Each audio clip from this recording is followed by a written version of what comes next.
What's up, guys? Mason the Brock Henderson here. This is DC's Legends of Tomorrow, Season 1, Episode 10, Progeny. Sorry.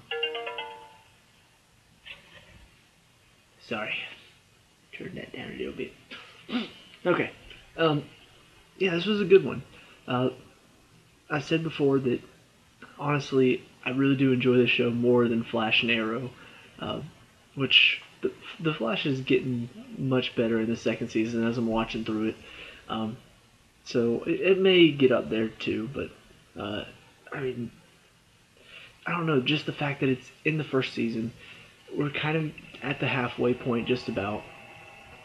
And I still have no idea what's gonna happen. Like, I can't. It's not predictable at all. There are some predictable moments in this one, but overall, the story, I have no idea how they're gonna do it, and I love that about this show.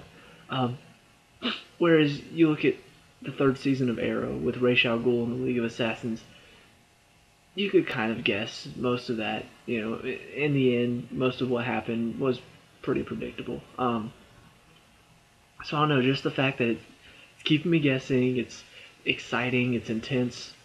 I really enjoy it. In this one, you have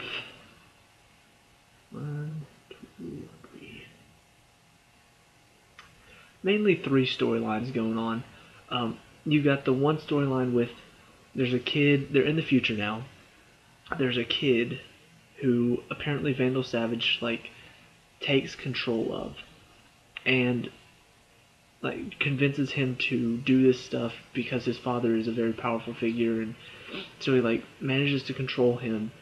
And then this kid releases a virus later on, and then Vandal Savage kills this kid after he grows up and takes all the power that this kid had. And so their plan is, if we kill him, that will stop Vandal Savage's rise to power. But of course, nobody wants to kill him. I kind of figured throughout most of this episode, I'm thinking, nobody's gonna kill the kid. You know, that just, DC is dark, but it's not that dark. It was a very interesting story just to see how we are now in the future. Even farther in the future than we've been before, and things are, things are looking technological. Ray sees that his atom suit technology has been used to kind of pretty much be the police type thing. We saw a little bit of that in Iron Man or Avengers Age of Ultron, like the Iron Man suits that are trying to control the crowd, a bit of artificial intelligence. Similar concept here, except they seem a lot rougher. And Palmer finds out that this technology is actually used later on by Savage to take over the world. So that's that. And then Kendra having visions back to an older time when she and Carter were together. That makes up another storyline, about their sort of love story going on right now. Not the most interesting part of the show, but I'm not a relationship person, at least when it comes to shows. This one had seemed okay. I like what they did, how they had them together for 2 years. I like that. I like the fact that there's actually a reason why they're together now. It's not just how it was at first, which was just, oh hey, I'm good looking, so am I, let's get together. That's how it felt like it started off. And then they kind of decided, you know what, this is too important. What we're doing right now needs to be the focus. And then they ended up getting left for 2 years in an older time, living together. So, it's something that is there, and I recognize that it's part of the story, and it's something that they sort of, together they kind of have a reason to live now. It's not just a suicide mission anymore. Now they found each other through this, so that's interesting. And then the final storyline is Snart and Rory kind of dealing with each other. Snart doesn't want to go talk to Rory at all. He's just like, no, I'm not going in there. I don't need to talk to him. He already talked to me as Kronos, and you can tell he doesn't really want to go talk to him. But in the end, he does go in there and gives them an option. Says, "Hey, look, you know, we'll do our talking with our fists. You kill me, you can get in the jump ship and leave. If I kill you, that's pretty much what you want, right?" And ultimately, Rory obviously wins the fight because he's stronger and bigger than Snart is, but he can't deliver the killing blow because he just doesn't have it in him anymore. I wonder if they're going to touch on that anymore, because the fact that he used to be like just straight killer. That's all he cared about. Now it seems like he has a bit of a higher purpose. It seems like his character has changed a little bit as Kronos. I hope they touch on that a little bit more. He's talking about these hunters that are coming from the Time Masters, because since he failed in his mission, now they're coming behind him to sort of do cleanup. They are not human at all, so kind of leaves the possibility that there's no reasoning with them this time, so you might just have to kill them. It's very interesting, and it seems like it's going to be an exciting next couple weeks as these hunters are coming after them as they're still trying to stop Vandal Savage at the same time.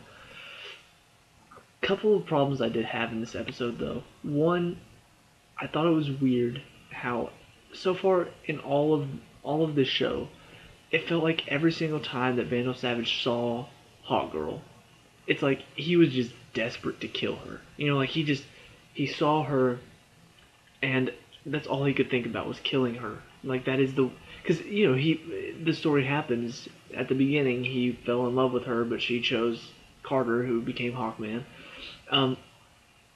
And so he felt spurned, so now he hates him and her.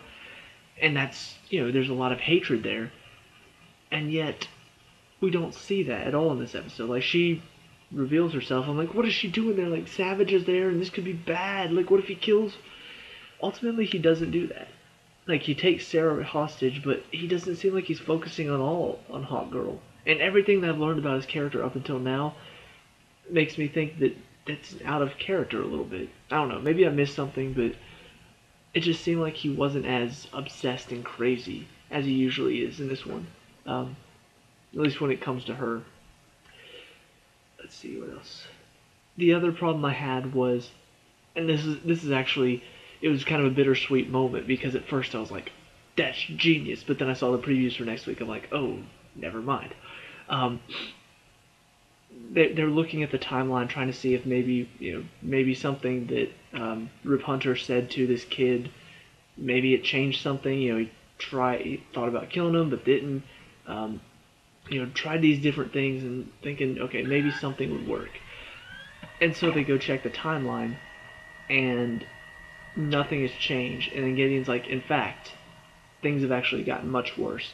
The virus that was supposed to be released 5 years from now gets released in a few days. And I'm thinking, okay, see, this is interesting, because what could have been 5 years later now is happening in a few days. What if they stick around and try to stop it then? Like, what's gonna happen? And then next week they're gonna go back to the Wild West. It's like, wait, what? Why? How fun would that have been to see them, like, what was going to happen in 5 years is now happening a few days from where you are in the timeline. Why wouldn't you try to stop that? Like, I don't know. It just feels like you caused this. Like, in Rip Hunter's mind, you've got to think, okay, like, we tried to stop this virus from getting spread. We actually made it worse. How can he justify that to himself? Like, he's very much in this for his wife and kid, but he's also, as we saw in this episode, he's not somebody who doesn't like justice. He's not somebody who doesn't want to try to help, Like, he could have killed the kid to save his wife and son, but he couldn't, because that's not him. He's got a deeper sense of justice than that. So why wouldn't he, as this character, why wouldn't he go and try to stop this virus now? Because he's the one that made it worse on these people. He brought Vandal Savage into power much quicker than he would have. Why wouldn't you? I don't understand. I don't know. It seems like a wasted opportunity for them it's like change the future. In the future, you mess things up even worse. Try to fix that. Maybe make it better, make it worse. Who knows? You could have done so many interesting things, and instead we're just gonna go back in time to the Wild West for some reason. I don't know. I So far this show has done a very good job of keeping it connected, even though they jump around in time. They still keep the story connected. It still does very well at that. So I'm sure that going into next week, there still will be a good storyline tying it together. There's still a reason for them to be there in the Wild West, but I just think it's a wasted opportunity for a storyline with this whole virus getting spread much sooner. But maybe that's my opinion. Let me know what you think down in the comments below. If there's anything I didn't talk about you want to talk about, let me know. Leave a like and subscribe for more Legends of Tomorrow. And I'll see you at the next review. Peace out.